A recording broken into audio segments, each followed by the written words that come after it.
Ya, estábamos mirando osciladores, vimos que los osciladores son en general circuitos inestables, que uno los diseña para que estén en el límite de la estabilidad. Este es un ejemplo, este está en verde, ¿ah? Estos que están en verde significa que ustedes pueden hacer los cálculos, ustedes pueden calcular TDS, ¿qué era TDS? A por beta en todo este lazo, y el A por beta de todo este lazo tiene que dar 1 ángulo cero. Y para esa condición este circuito oscila. Vimos el Colpitts, vimos que aquí estábamos omitiendo polarización. Hartley, misma cosa, pero este es el dual, porque este ocupa dos inductores y un capacitor, y el otro ocupa dos capacitores y un inductor. En algunas implementaciones puede ser más fácil uno o el otro. Y dijimos que íbamos a empezar a ver piezoeléctricos hoy día. Entonces los cristales piezoeléctricos son cristales. ¿Qué es un cristal? Es como un vidrio, ¿no? O nada que ver, o al revés, un vidrio es como un cristal. Ajá, va por ahí, ¿cierto? O sea, no todos los cristales son como vidrio. Los cristales son sólidos que tienen una estructura regular. O sea, el diamante es un cristal. El diamante es un cristal, sí. Perfecto. Un diamante perfecto es un cristal. Y bueno, los cristales de cuarzo, ¿qué es el cuarzo? Un óxido de silicato. O sea, el cuarzo tiene en alguna parte silicio, que es mi elemento favorito. Debería ser el carbono, pero es mi elemento favorito a estas alturas de la vida. Y el silicio entonces permite la fabricación de cristales. Y los cristales pueden ser cortados en una forma muy precisa. ¿Qué gracia, qué gracia tienen estos cristales? Estos cristales vibran mecánicamente cuando uno les aplica un pequeño voltaje. Y de la misma forma, cuando uno los hace vibrar, producen un pequeño voltaje. Entonces los cristales son transductores que convierten energía mecánica en eléctrica y al revés. Entonces yo puedo aplicar, por ejemplo, un voltaje en un cristal y eso va a producir vibraciones. Y esas vibraciones podrían ser sostenidas si yo tal vez aplico el voltaje en la frecuencia correcta. Pero la frecuencia va a depender del tamaño del cristal. Pero antes dije que los cristales pueden ser cortados a la medida, con mucha precisión. Por lo tanto, uno puede diseñar cristales para que oscilen más o menos a una frecuencia determinada. Y tienen un valor de Q muy alto, Q es el factor de calidad, lo que significa que un cristal puede vibrar durante muchos ciclos, aunque sean ciclos muy cortitos, puede vibrar durante muchos ciclos con una constante de decaimiento relativamente lenta en comparación con la constante, con el periodo del ciclo, ¿sí?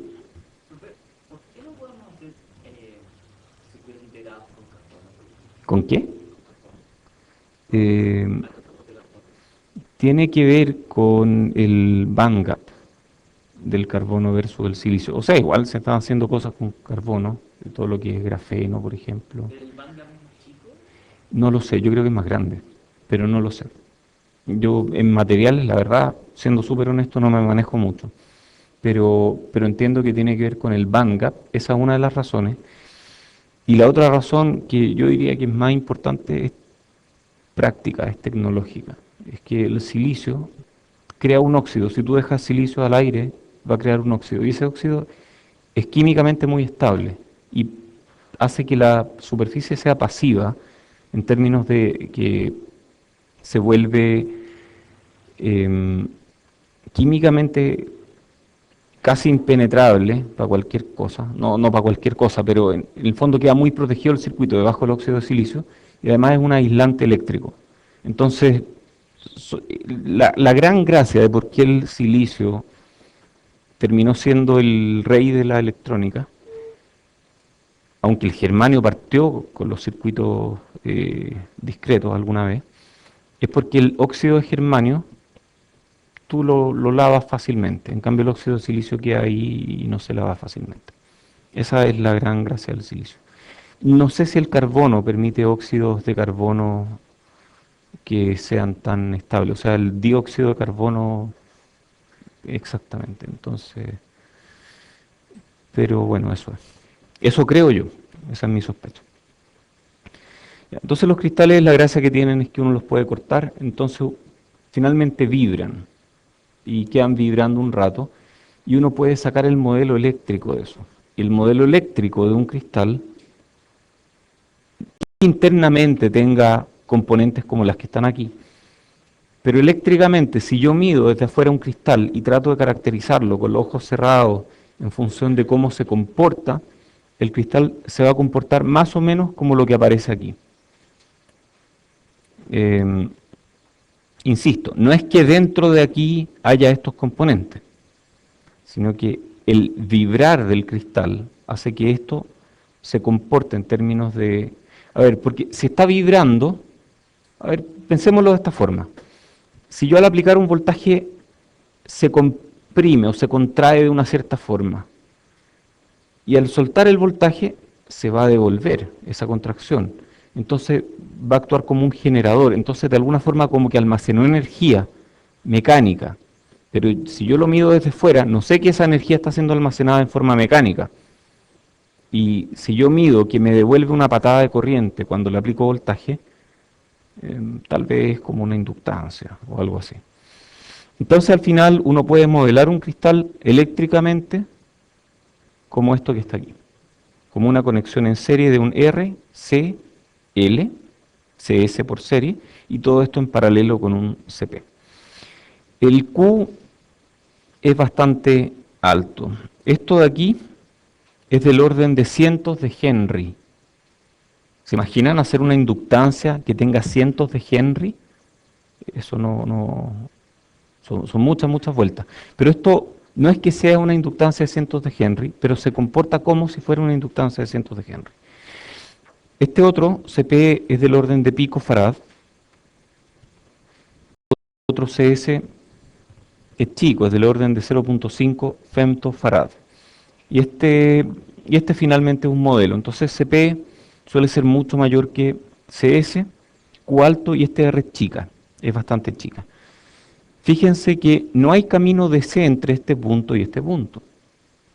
A todo esto, este es el símbolo de un cristal. No hay camino de C, o sea, vemos capacitancia por este lado, capacitancia por este otro lado. Entonces en DC la impedancia es infinita, pero cuando uno aplica diferentes frecuencias, uno puede de alguna forma determinar una especie de bode que vamos a mirar después. ZDS, ZDS, ustedes lo pueden calcular fácilmente, es 1 partido por, despreciando R, SCP más 1 partido por SL más 1 partido por SCS. Y eso nos da 1 partido por SCP. Oh, esto es como un polo, ¿dónde? En el origen, gracias, por S cuadrado más 1 partido por LCS, partido por S cuadrado más CP más CS, partido por LCPCS. Entonces tiene dos ceros arriba, dos polos abajo y un polo en el origen. Entonces nosotros podemos graficar esto en función de la frecuencia.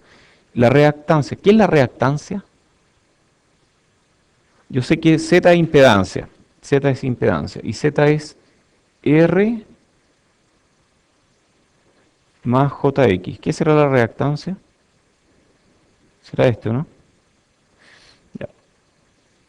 Entonces, perfecto, esta es la reactancia. Y hablamos de que cuando es positiva es inductiva y cuando es negativa es capacitiva. ¿Es verdad eso, no?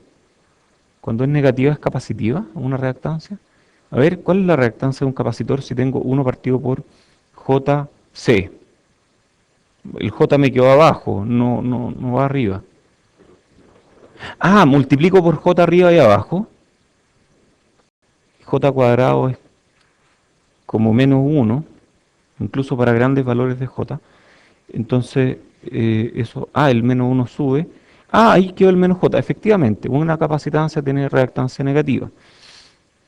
Entonces uno puede graficar esta reactancia capacitiva, inductiva, y en alguna parte cruza,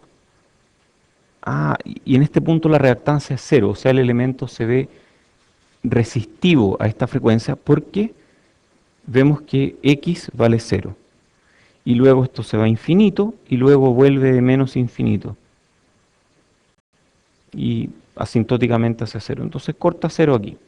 En ese punto hablamos de omega S. Y en este otro punto es omega P.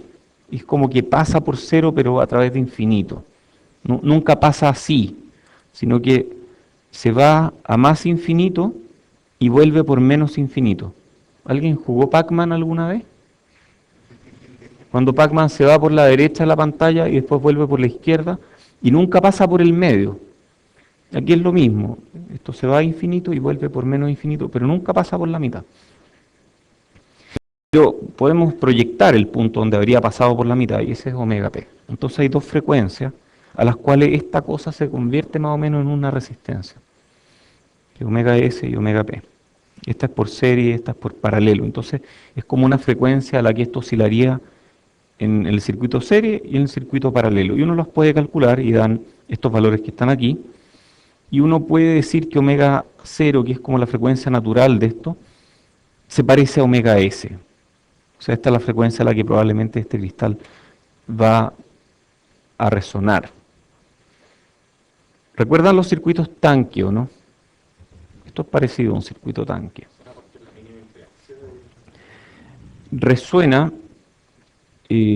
o más bien es más fácil que resuene ahí, porque, velo desde este punto de vista, si Z es R más JX, y tú quieres calcular la corriente, o el módulo de la corriente es voltaje partido por impedancia, entonces el módulo de la corriente, cuando X es mínimo, cuando X es cero, el módulo de la corriente es máximo. Entonces, de alguna forma, si tú graficas, te debería aparecer una especie de pic en frecuencia para la corriente en función del voltaje, por ejemplo. Y esos pic típicamente se usan en circuitos que resuenan. Bueno, esto puede operar como un inductor. Fíjense que en esta zona de aquí es súper buena para que el cristal funcione como un inductor. De hecho, es la única zona, porque aquí es capacitivo, aquí es cero y aquí es capacitivo de nuevo. Entonces, en esta zona de aquí, que está entre omega S y omega P, opera más o menos como un inductor, porque la reactancia es positiva. Y en esa zona es donde generalmente lo usamos para que oscile. Hay un peligro con los cristales, como les dije antes, uno los puede cortar con tamaños precisos. Entonces, a veces pueden tener una frecuencia de resonancia si resuenan en esta dirección o en esta dirección o en esta otra dirección. Entonces, a veces puede ocurrir que uno usa un cristal que está diseñado para funcionar en esta dirección y termina resonando en esta otra dirección, pero no resuena tan bien porque no tiene la reactancia correcta. Entonces, ojo ahí, muchos circuitos de RF que usan un cristal, de repente dicen, reemplácelo por este cristal. Y hay quienes dicen, no, a mí me funcionó este otro. Tuviste suerte, porque en general no funciona así. Ya. Entonces, ¿cómo se hace un oscilador de cristal? En general puede tomar cualquier forma de un Colpitts o similar, reemplazando el inductor por el cristal. Como les dije, aquí es donde operamos el cristal. Entonces, en este rango de frecuencia el cristal opera como un inductor, por lo tanto podemos reemplazar el inductor, un Colpitts, por un cristal. Y si opera a esta frecuencia, el cristal opera como un inductor. En la figura se muestra el oscilador Colpitts o Pierce. Este es el típico nombre que se le da, que es similar al circuito que se emplea en los microcontroladores. Los que han usado microcontroladores, no Arduinos, porque los Arduinos traen todo ya listo. Un microcontrolador, generalmente uno tiene que diseñar una tarjeta, soldar el microcontrolador y poner un montón de componentes anexos. El Arduino resolvió ese problema. Y por eso es que el Arduino es tan popular, porque uno llega, enchufa y funciona. Y programa fácilmente y funciona. En cambio, en un microcontrolador uno tiene que preocuparse de mucho más de la entrada, de la salida, del bypass capacitivo y del cristal. Porque los microcontroladores requieren un cristal preciso que les dé la frecuencia de operación. Entonces lo típico es que este es el microcontrolador de aquí para arriba, esto es el microcontrolador. Internamente tiene un circuito de esta forma. Ah, esto es un inversor. Esto es un inversor con alguna resistencia aquí y otra resistencia aquí. Esto es realimentación, esto es RS. Y externamente tiene dos patitas y en la hoja de datos dice, usted señor póngale un cristal y póngale un par de capacitores de 22 pico o lo que sea. ¿Lo han visto, no? Eso es típico. Ahora saben de dónde viene. Internamente funciona de esta forma. Y uno puede hacer el cálculo en este caso de la ganancia de lazo aquí. Ustedes saben que la ganancia de este circuito, si no tuviera RF, sería GM del NMOS más GM del PMOS por RO de uno en paralelo con el RO del otro. Y eso en pequeña señal le ponen un RF entre entrada y salida, le ponen un RS aquí, ponen un par de capacitores y reemplazan esto por un inductor. Y ahí ya tienen un oscilador. Y esto se puede analizar con las mismas técnicas que vimos la clase pasada. Ustedes abren el lazo en un punto, inyectan una señal, ven cuánto sale de aquí. Entonces ahí tienen TDS. TDS es A por beta. No es necesario saber cuál es A y cuál es beta, basta con saber A por beta.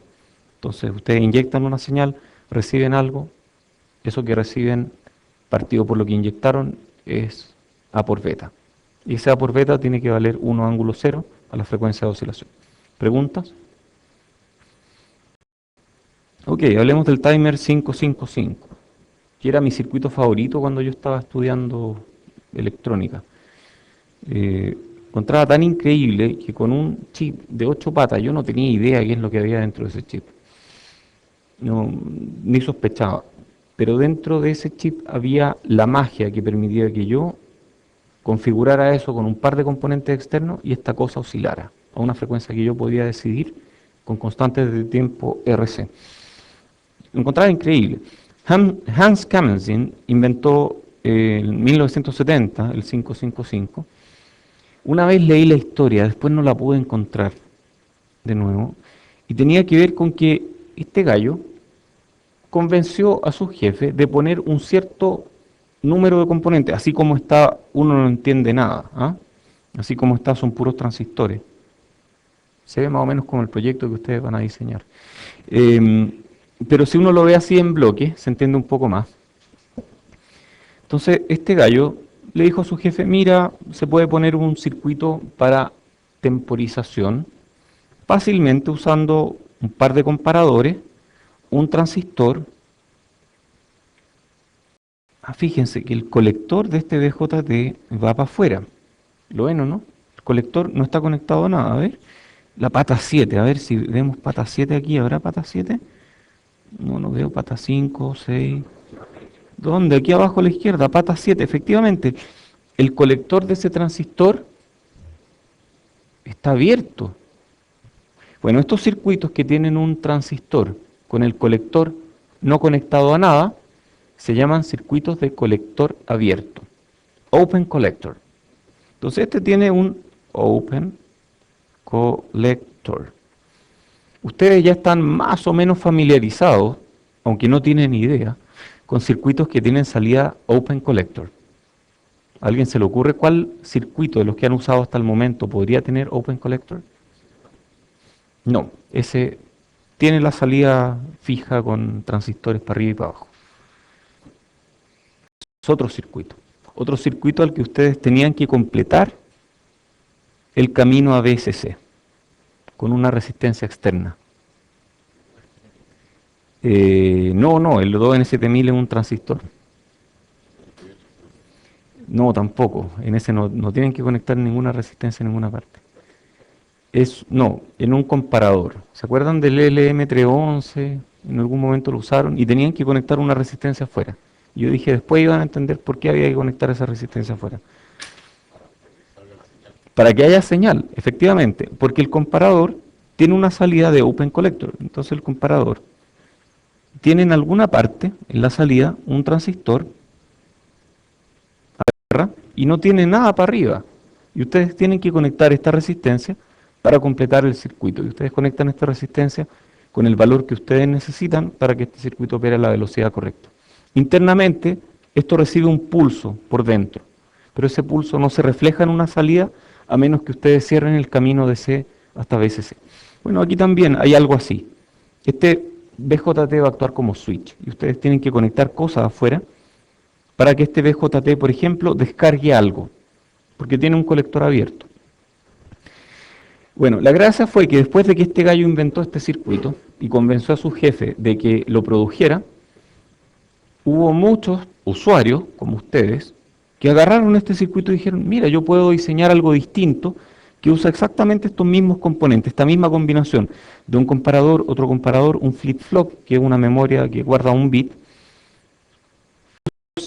un transistor de reset para el flip-flop, etcétera. Con esto yo puedo hacer otro circuito. Y hubo otro que dijo, yo puedo hacer otro circuito. Y empezaron a jugar con diferentes componentes externos y se dieron cuenta que era un circuito extremadamente versátil, porque tiene la combinación correcta de componentes. Por ejemplo, aquí tiene un divisor resistivo que genera VCC tercio y 2 VCC tercio.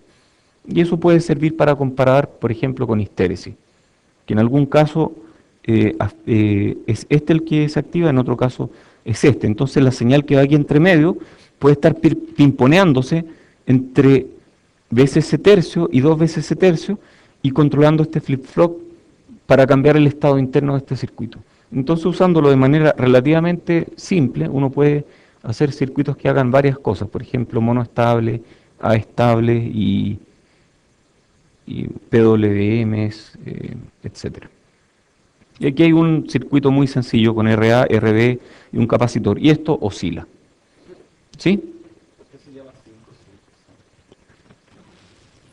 No sé, yo a mis chips les pongo nombres más raros que eso, así que no me extraña. Probablemente un tema de marketing, pero es tan fácil recordar ahora 555. Yo creo que ellos no sospecharon lo importante que iba a ser este chip. Por ejemplo, yo cuando estudiaba como ustedes, iba al laboratorio y no hubo profesores antes que se preocuparan de que todos los mesones tuvieran un generador de funciones, una fuente de potencia, que los terrícolas llaman fuente de poder, y un osciloscopio. Entonces, cuando yo llegaba allá, tenía que ir a un mesón y pedir que era una fuente de potencia, que era un... Y cuando llegaba el generador me decían que ya no le lleva, porque se acabaron los generadores. Y yo me aburrí de eso. Entonces agarraba 555 que había comprado en Casa Royal el día anterior, lo ponía en mi proto, lo configuraba para que generara el clock. Entonces llegaba después el profesor, Marcelo Guarini, por ejemplo, llegaba y miraba, ¿y dónde está el generador de funciones? Ahí, mira, un 5, qué buena. Qué buena, yo impresionaba a mis profesores así. Entonces no necesitaba un generador de funciones para hacer mis propios... ¿Ah? Sí, sí, Marcelo. Oye, yo no soy tan viejo. Yo estuve aquí hace no tanto, o sea, el tiempo pasa increíblemente rápido. Varios de los profes que están ahí en eléctrica ahora fueron profesores míos. Compañeros también, compañeros de curso no, pero había uno que yo cachaba de la parroquia, con quien solíamos tocar música juntos. No, Pablo es 10 años más viejo que yo. Pablo me hizo dos clases, una clase de reemplazante en digitales y una clase de un curso que finalmente fue cancelado porque había pocos alumnos. Pero hubo una clase y súper buen profe. Pablo es muy, muy buen profe. Bueno, si quieren después en tertulia hablamos más de eso. Pero yo sorprendí a Marcelo Guarini con 555 en mi proto. Ajá. No, este simplemente conecta este nodo. Mira, si este reset está... A ver, ¿qué es esto? ¿Es un NMOS o un PMOS? Ajá. PNP, ya, ok. De acuerdo. Esto va a alguna parte, a algún VCC, por ejemplo. Entonces, si es que yo bajo este pin, no sé exactamente cómo funciona, pero mirando esto, si yo bajo este pin, a ver, miremos dónde va el pin 4, que aquí está el pin 4, esto va eventualmente a este nodo. Entonces, si yo bajo este pin, probablemente este nodo y este nodo se van a aparecer, o sea, yo voy a tirar este nodo hacia arriba. Y esto eventualmente se mete en la parte del flip-flop. Es difícil leerlo así. Por ejemplo, aquí hay cosas que ustedes no podrían entender todavía, y yo tampoco. No, por ejemplo, esto de aquí. ¿Qué es eso que está ahí? Es bien raro eso, ¿ah? ¿Alguien tiene alguna sospecha? A ver, carriléense con algo. Es un transistor con dos colectores, eso es. O sea, ¿cómo se fabrica un transistor con dos colectores? Es bien raro en realidad. Como que no. Y así también hay transistores con dos emisores, no en este circuito, pero hay formas de hacer cosas raras que uno en layout puede hacer. Hay unos transistores que sus símbolos como un capacitor con dos diodos adentro. Un capacitor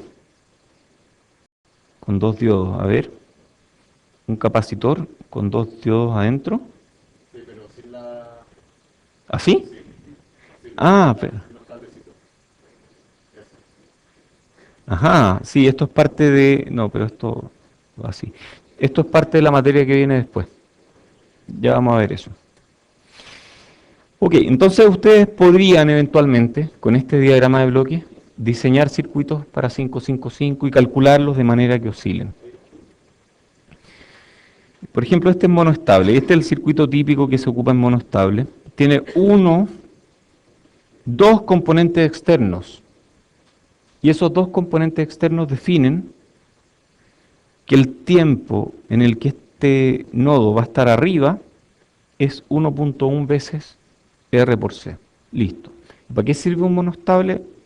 Por ejemplo, si es que yo aplico un trigger en la entrada, la salida va a subir y va a estar arriba por 1.1 veces RC. ¿Para qué podría usar yo un monoestable? Pero es que esto no vibra, o sea, esto va a generar un puro pulso y después se va a apagar y va a seguir apagado.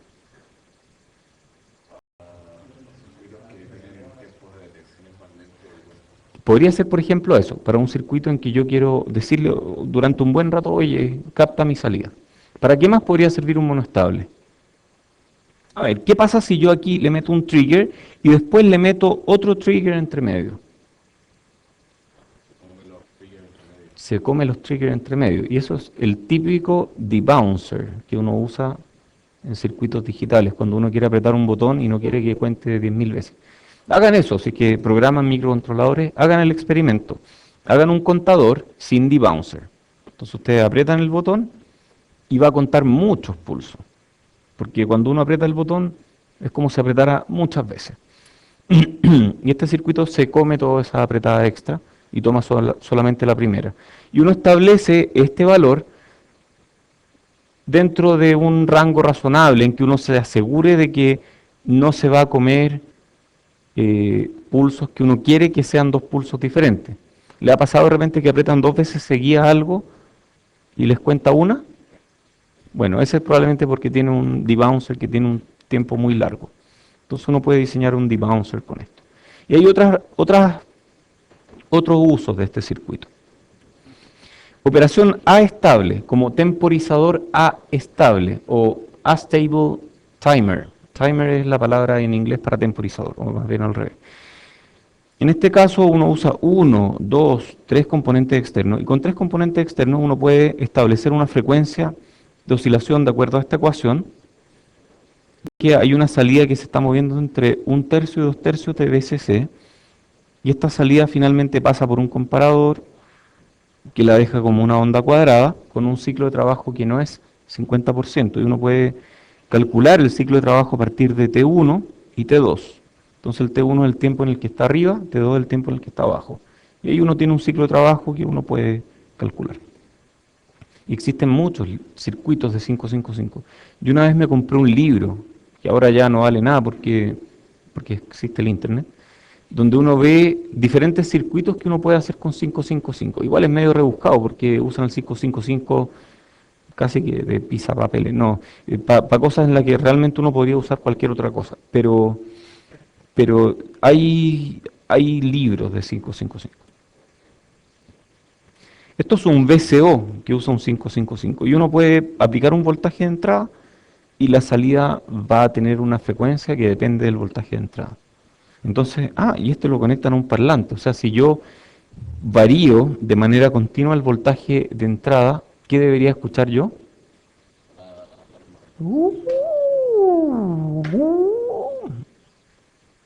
acuerdo? ¿Quieren que lo haga de nuevo? Uh, ya, está bien. Está este otro XR2207, que es un circuito que genera onda triangular y onda cuadrada. Ustedes pueden buscar, es de una marca de chips que se llama XR, que se escribe XR y tiene XR, que en inglés se pronuncia XR. Todos los fundadores de estas compañías son nerds y ellos disfrutan mucho, nosotros nerds disfrutamos mucho de este tipo de cosas. Oh, XR, sí, XR. Este es el 2206, que creo que este es un VCO, ya lo vimos en alguna parte. Aquí hay eh, descripción de pines. Generalmente a esta tabla se le acompaña, no sé, el encapsulado con números de pines y diferentes símbolos para cada pin. A eso se le llama diagrama de pines, en inglés se llama pinout. Entonces es bueno saber que eso se llama así, porque cuando uno quiere buscar en Google, uno busca qué pin o qué patita corresponde a qué cosa en este chip. Uno busca simplemente chip pinout, listo. Y sale exactamente lo que uno busca. Oscilador de anillo, ya hablé de esto. Este es un oscilador de anillo que alguna vez pusimos en un chip de nosotros. Esto, a ver, un inversor, dos inversores, tres, cuatro. Estos son 5 inversores. Entonces habíamos dicho en la clase pasada que cuando es un número impar mayor o igual que 3, esta cosa oscila. Es súper usado en circuitos integrados. De hecho, cuando alguien fabrica un circuito integrado en un nuevo wafer, generalmente se ponen estructuras de prueba para ver cómo salieron esos circuitos. Porque es como sacar pan del horno, ¿cierto? Es más o menos parecido. Un proceso no es muy artesanal, pero sí hay variabilidad. Entonces, para ver cómo salieron y cómo quedaron los circuitos, se ponen osciladores de anillo en diferentes partes del wafer, y luego de eso se prueban estos osciladores de anillo y se mide la frecuencia a la que están oscilando, y si se parecen, bueno, se pueden inferir algunas cosas. Requiere un número impar de etapas inversoras mayor o igual que 3. Pueden ser inversores lógicos o pueden ser amplificadores inversores. En este caso son inversores lógicos. Si el número es par, no oscila. El periodo de oscilación es la suma de los retardos de las etapas, o sea, retardo esta más todas estas, hacen un periodo de oscilación y puede ser ajustado mediante VDD. Una desventaja que tienen como osciladores es que consumen mucha potencia. Depende. De hecho, uno la puede calcular. Y tu pregunta es buena. ¿De qué orden de magnitud dices tú? ¿Dónde consume la potencia de partida? ¿Dónde está consumiendo la potencia esta cuestión?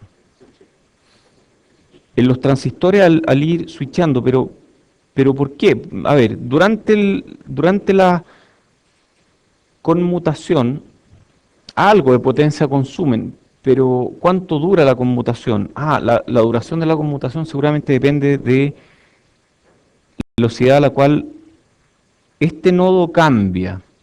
¿Y quién limita la velocidad a la cual este nodo va cambiando? ¿El slew rate de qué cosa? Porque alguien dijo capacitores por ahí, pero yo no veo ningún capacitor aquí.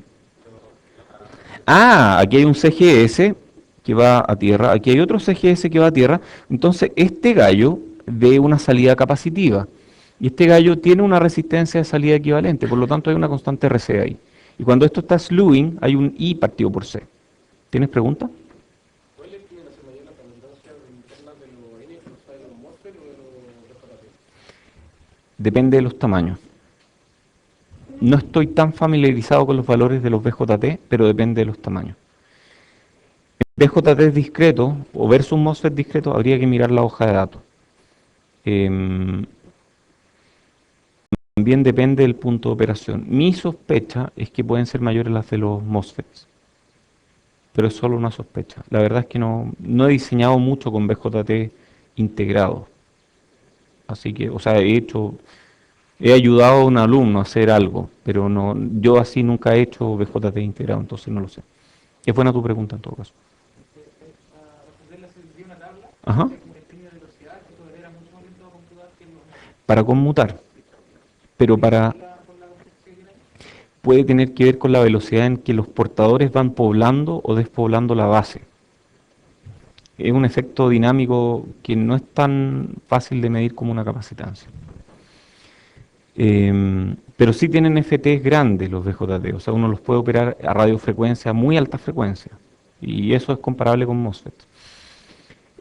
Ya, entonces si hay una capacitancia aquí, hay corrientes aquí, y esas corrientes, partidas por la capacitancia, me dan el slew rate, y eventualmente uno puede calcular la velocidad a la cual conmuta.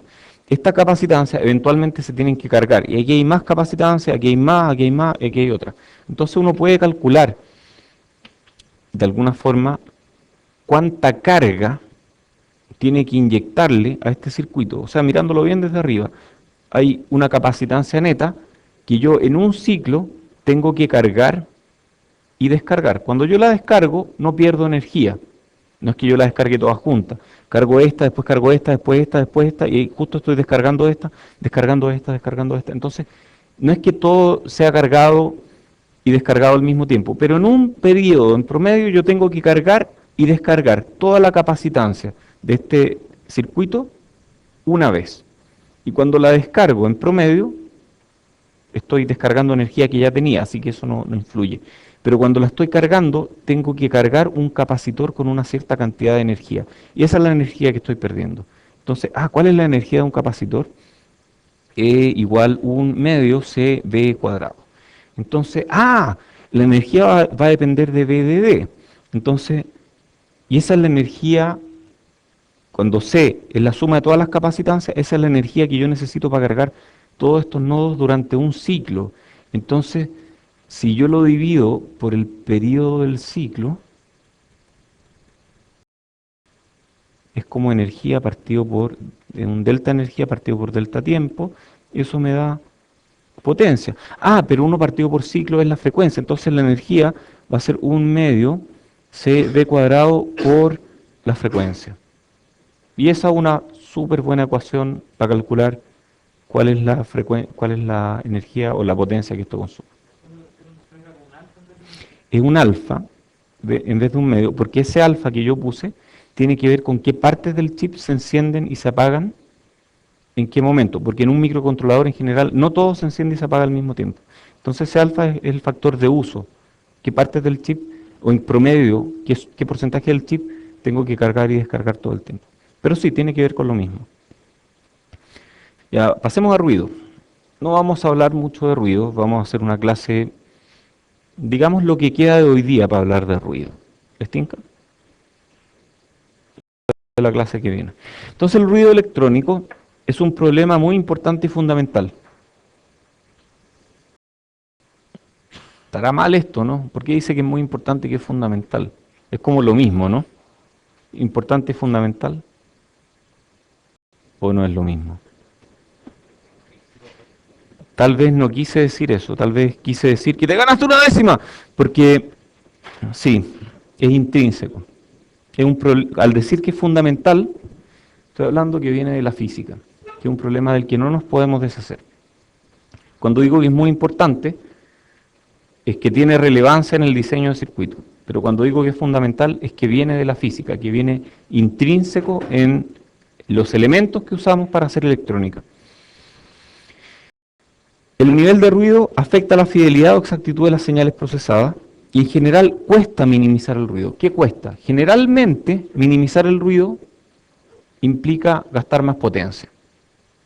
Eso es en la práctica. Si yo quiero bajar el ruido, tengo que meterle más potencia al circuito. Pero además existe un compromiso con ancho de banda, porque el ruido se distribuye en diferentes frecuencias. Entonces tal vez para un mismo nivel de ruido, si yo achico el ancho de banda, ¿qué le va a pasar al ruido?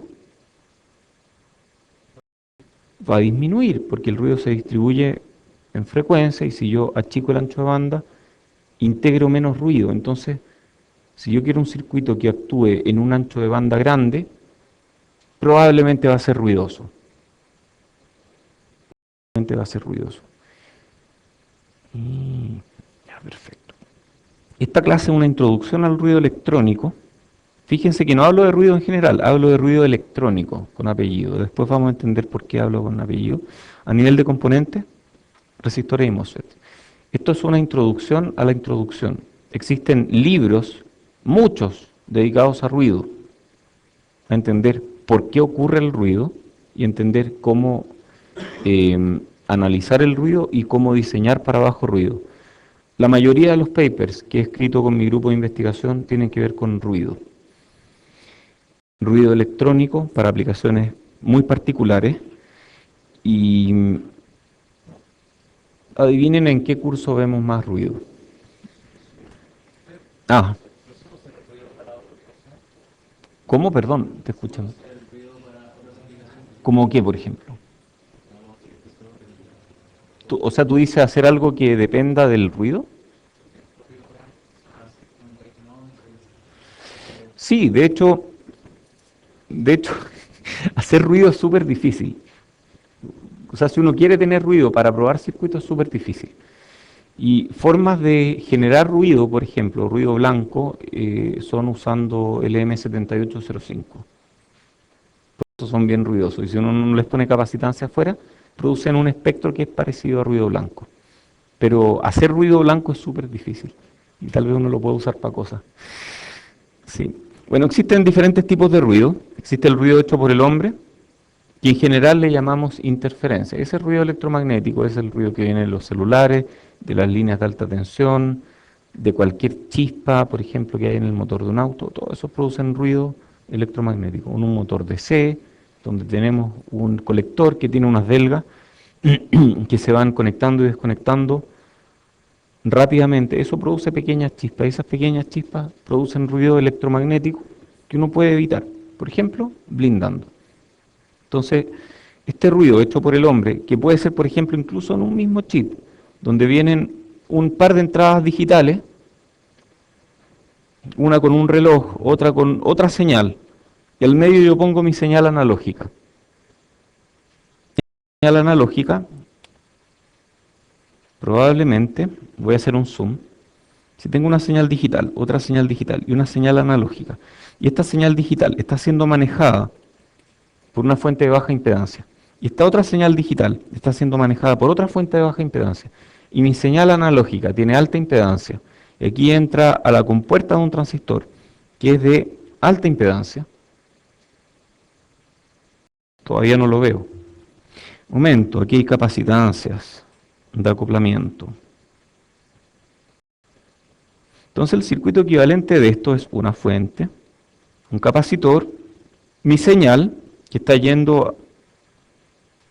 yo estoy acoplando capacitivamente estos relojes a este transistor.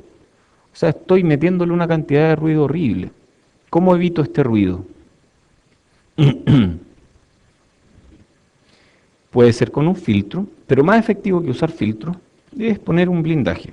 Tirar una línea entre medio que vaya a tierra, tirar otra línea entre medio que vaya a tierra, y así limitamos el acoplamiento capacitivo. Entonces este gallo va a tener capacitancia a tierra, pero no va a tener capacitancia de líneas que se están moviendo. En general, uno puede usar técnicas de layout que reduzcan el acoplamiento y permitan bajar el ruido. Existen también los circuitos totalmente diferenciales, que son mucho menos sensibles a variaciones de modo común. Por ejemplo, ¿conoce lo que es un par trenzado? Un par trenzado es un cable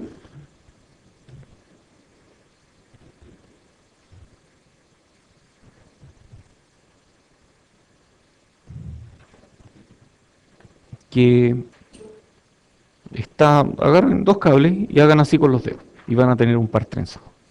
Ya, ¿cuál es la gracia del par trenzado? Para transmitir señales diferenciales. La gracia es que si yo tengo ruido electromagnético debido a un celular, todas las partes del par trenzado se van a ver sometidas al mismo ruido. Entonces, si este voltaje va a subir, este también va a subir. Si este voltaje baja, este voltaje baja. Pero la diferencia entre ambos, que es donde yo estoy codificando mi señal, como una señal diferencial, eso no va a ser sometido a una interferencia. Entonces el par trenzado es muy bueno para eso. Cambia el modo común, pero el modo diferencial no cambia. ¿Sí? ¿Entre los qué? Podemos hablar de eso después, pero tiene que ver con la frecuencia. Tiene que ver con el espectro de frecuencia. De este ruido no vamos a hablar, porque este ruido es fácil. Uno pone un blindaje electromagnético, una jaula de Faraday, y con eso estamos. ¿Saben lo que es una jaula de Faraday o no? El laboratorio de eléctrica es una jaula de Faraday. Es terrible, no se puede hablar por teléfono ahí, porque no llega la señal electromagnética. Jaula de Faraday es eso, es un lugar que está blindado electromagnéticamente.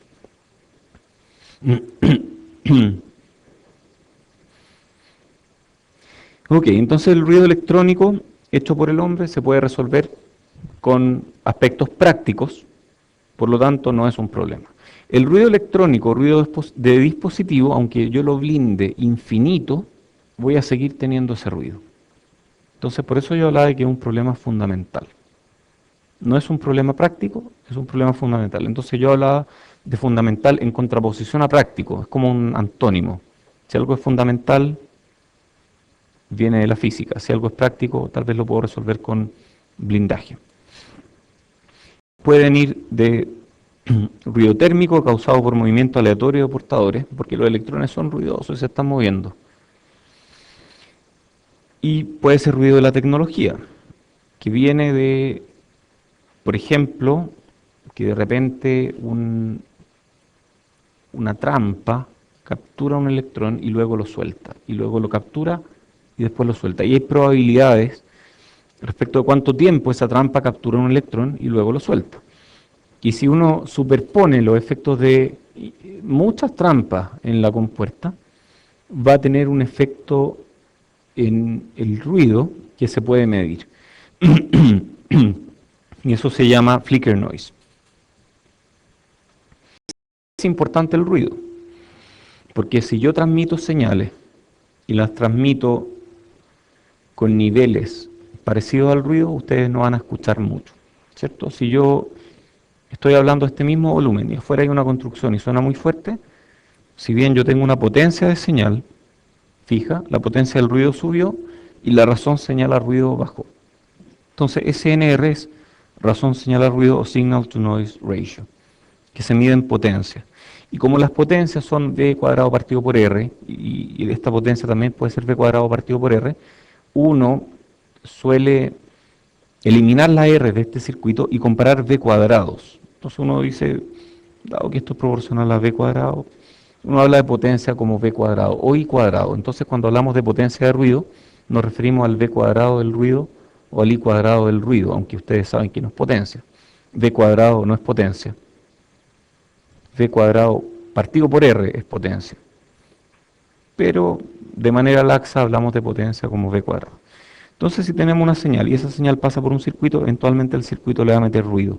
Y ese ruido tiene señal y tiene ruido.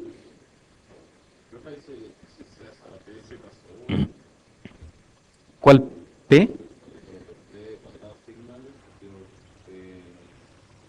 Sí, esto es potencia de ruido, que puede ser V cuadrado también. Es que esto es proporcional, entonces puede haber cualquier constante, por ejemplo, una constante de ese estilo. Ajá. Por ejemplo, yo generaba en vez de mi señal, antes de meterla en el circuito, yo generaba, por ejemplo, la derivada de mi señal. Ahí está filtrando. Al generar la derivada está filtrando.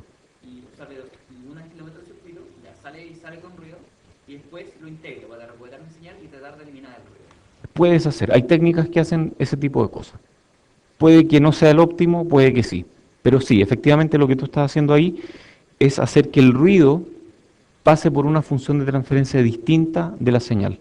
Entonces tú puedes maximizar el ruido de esa forma, haciendo que señal y ruido sean sometidas a diferentes funciones de transferencia. Depende, filtros pasivos en la práctica añaden poquito ruido y quitan mucho ruido. Filtros activos tienden a añadir ruido en general. Y también quitan ruido, pero añaden más ruido por el amplificador mismo. Y uno puede calcular eso, en 3.4 o 3.3 se van a volver expertos en calcular ruido. Es importante el ruido. Aquí hay una imagen, esto es súper gráfico, ¿ah? Aquí hay una imagen sin ruido y aquí hay una imagen con ruido. Y uno, ¿por qué se ríen? Se ve mal con ruido, ¿cierto? Ya. ¿Ah? ¿Por qué? ¿Qué cosa?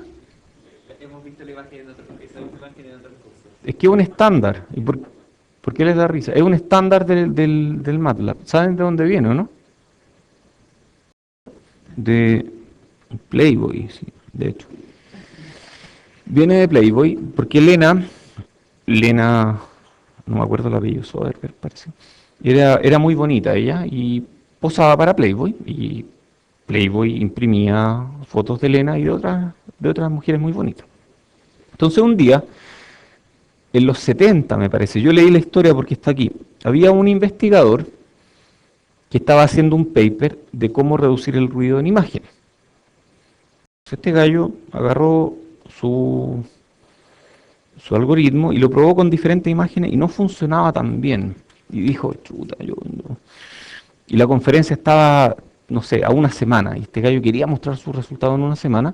Entonces, desesperado, probó con diferentes imágenes. Y de repente vio una Playboy, dio vuelta, encontró una imagen que tenía mucho contraste, por ejemplo.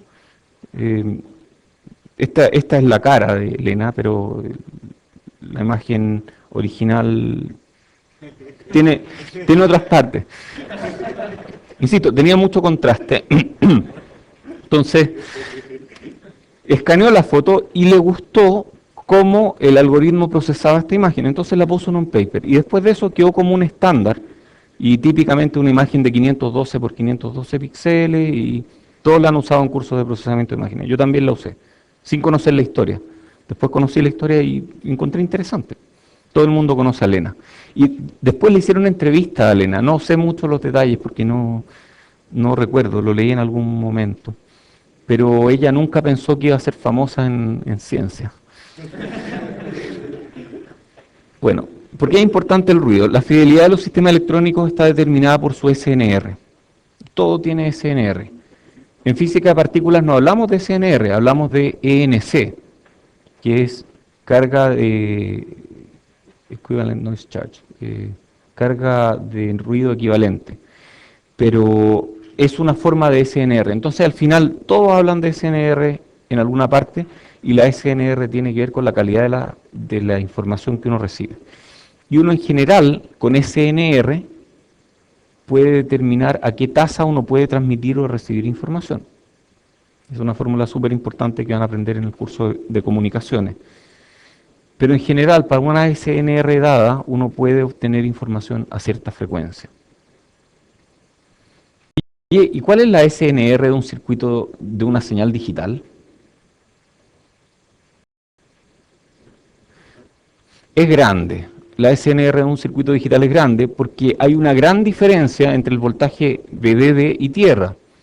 Y cualquier cosa entre medio no es válida. En circuitos digitales decimos de aquí a acá es VDD, de aquí a acá es tierra y ruido está entre medio. Entonces, como las señales están aquí o están aquí, es súper fácil discriminar cuál es 1 y cuál es 0.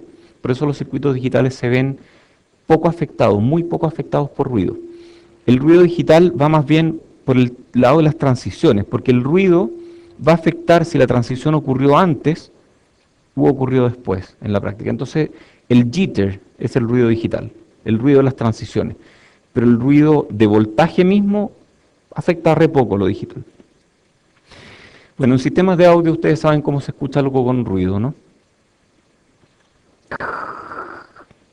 Y ustedes saben cómo un sistema de video afecta el ruido. Aquí hay un ejemplo. Se ve feo. En transceptores inalámbricos o con alambres también se puede apreciar el ruido. Quienes tienen cable y ven de repente que el cable se echa a perder un poco y uno llama a BTR y le prometen que va a ir y no van. O no contestan, ya. Porque tiene mucho ruido. Y hablan de la SNR, bueno, de aquí viene la SNR. Generalmente la expresamos en decibeles. El ruido electrónico puede ser intercambiado por disipación de potencia y rapidez. O sea, yo puedo hacer que un circuito tenga menos ruido si es más lento, porque filtro más. O puedo hacer que un circuito tenga menos ruido si consume más potencia. ruido se ha vuelto cada vez más importante en tecnologías modernas, porque VDD va bajando a medida que uno hace transistores más chicos, VDD baja, por lo tanto las señales que van entre rieles van bajando, pero el ruido no sabe eso, el ruido se mantiene igual, entonces la SNR baja.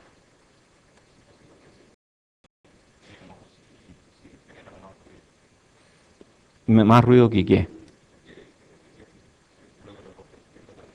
Ya, los BJT son menos ruidosos, pero los NMOS son más baratos. Sí, hay muchas cosas que pasan por un tema de costo. Son más fáciles de integrar. Los BJT se usan en circuitos integrados cuando tienes un proceso BiCMOS en las partes críticas. Generalmente los BJT van en el front-end analógico y los CMOS van en el back-end digital. Entonces sí se pueden combinar.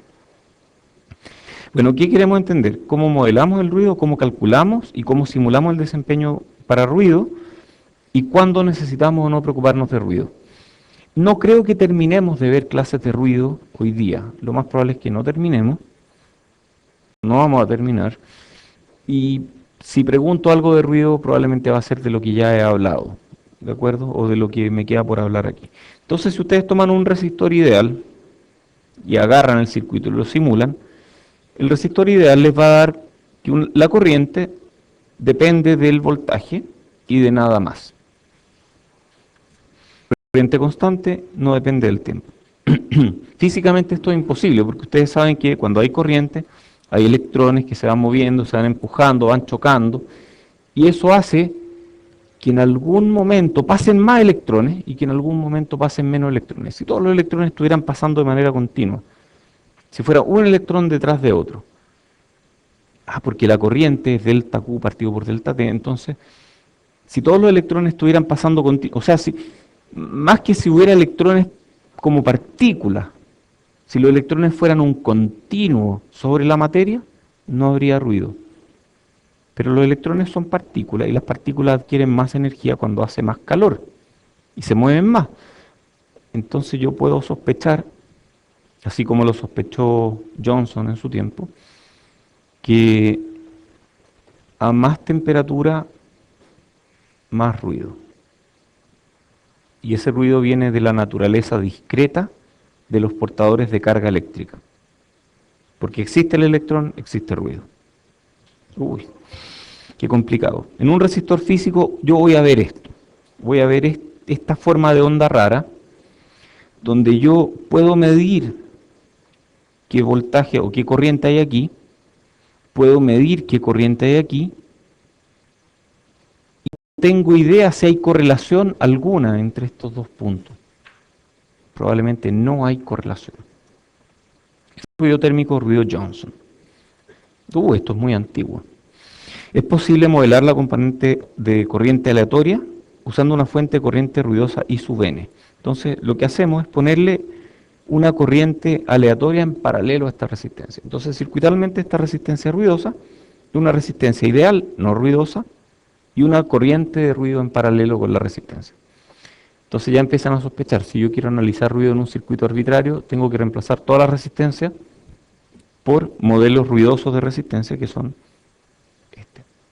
O puede ser otro también, puede ser resistencia más ruido en serie. Ese también es válido y son lo mismo, porque Thevenin, Norton. Perfecto. ¿Qué propiedades tiene el ruido térmico? Está presente en cualquier conductor.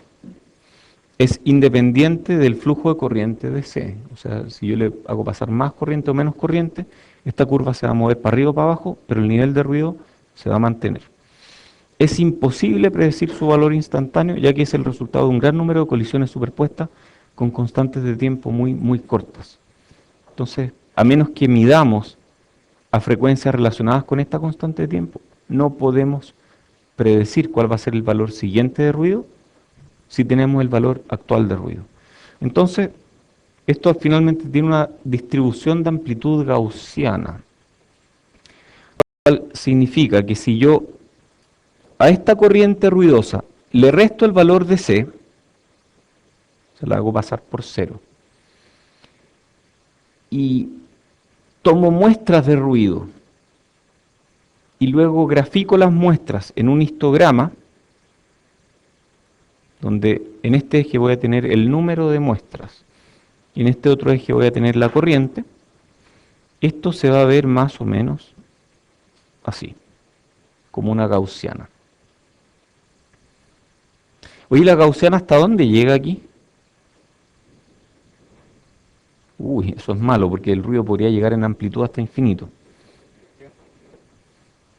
En teoría llega hasta infinito, en la práctica probablemente esté limitado por algo más, por alguna otra no linealidad o algo.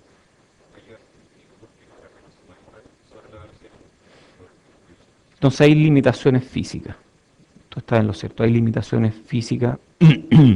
Pero en teoría este modelo es bastante, en la práctica este modelo es bastante bueno y uno puede graficar. Ah, y de hecho yo puedo mirar el ruido en un osciloscopio. Por ejemplo, si en un osciloscopio le doy harta ganancia a las señales, con poca ganancia se ve así, con harta ganancia se va a ver una especie de banda. Y esa banda tiene que ver con el ancho de esta gaussiana. Y yo en la banda probablemente voy a ver hasta el 99% de la señal, cuando esto llega hasta más menos 3 sigma. O sea, de aquí hasta allá hay como 3 sigma, de aquí hasta allá hay otros 3 sigma. Entonces cuando yo veo una señal ruidosa en el osciloscopio, y esa señal ruidosa cubre una banda, esa banda es del orden de 6 sigma. Entonces, para medir ruido de una forma muy sencilla, muy rasca y bastante precisa, si uno lo hace correctamente, si uno no limita el ancho de banda, uno pone máxima ganancia, mira la señal, mide la banda, divide por 6, y el sigma, que correspondería a qué cosa del ruido, a la desviación estándar del ruido, puede ser medida con un osciloscopio. Entonces, es gaussiana con una desviación estándar sigma, y la potencia llega a frecuencias muy altas.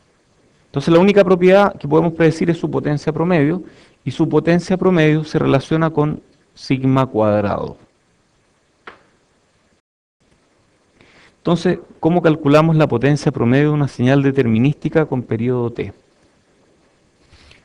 Hay algo de tiempo. No sé si me dé ecuaciones, más quiero mostrarle otra cosa, así que vamos a saltarnos esta parte. Quiero hablar de densidad espectral de potencia. Power Spectral Density, que es súper usada cuando uno habla de ruido. La densidad espectral de potencia muestra la densidad de la potencia de una señal en función de la frecuencia, de acuerdo a la definición. Entonces yo grafico frecuencia y arriba hay esto que es densidad espectral de potencia. ¿Cuál es la potencia de esta frecuencia? N0. ¿Quiénes dicen que es distinto de N0? ¿Por qué? Está dividido por algo. Te daría una décima, pero ya tenéis muchas. Ya tienes 5. Hay pocos alumnos que ya tienen 5 décimas y dijimos que limitaba décima. Entonces te doy una décima honoraria, pero no la puedes cobrar. Efectivamente, la potencia en este punto es 0, porque esto es densidad. Yo para tener potencia lo que tengo que hacer es integrar esta curva, esta PSD. Si yo la integro entre este punto y este punto, esta área es la potencia. Ajá, entonces si yo tengo densidad espectral de potencia y la paso por un filtro pasabajos, la integral, que va a estar limitada eventualmente, me da la potencia. Entonces si yo no tengo un filtro pasabajo, la potencia es infinita. De hecho, la potencia de esta curva, así como está, es infinita. Pero si eventualmente esto decae a alguna frecuencia, por ejemplo, a esta frecuencia, yo puedo integrar esto y calcular la potencia de esta señal. Entonces yo eventualmente puedo sacar... A ver, lo que estoy diciendo es que si yo tengo una resistencia y esa resistencia tiene un ruido que depende de una densidad espectral de potencia, que a su vez es función de la temperatura, tal vez yo puedo sacar energía de una resistencia eléctrica. ¿Eso es lo que estoy diciendo? ¿O no? Sí, es energía tan chica que no me sirve para energizar nada, pero sí me echa a perder las señales. Entonces está en el rango justo para echarme a perder las señales. Nyquist demostró que la PSD de un resistor es 4 KTR.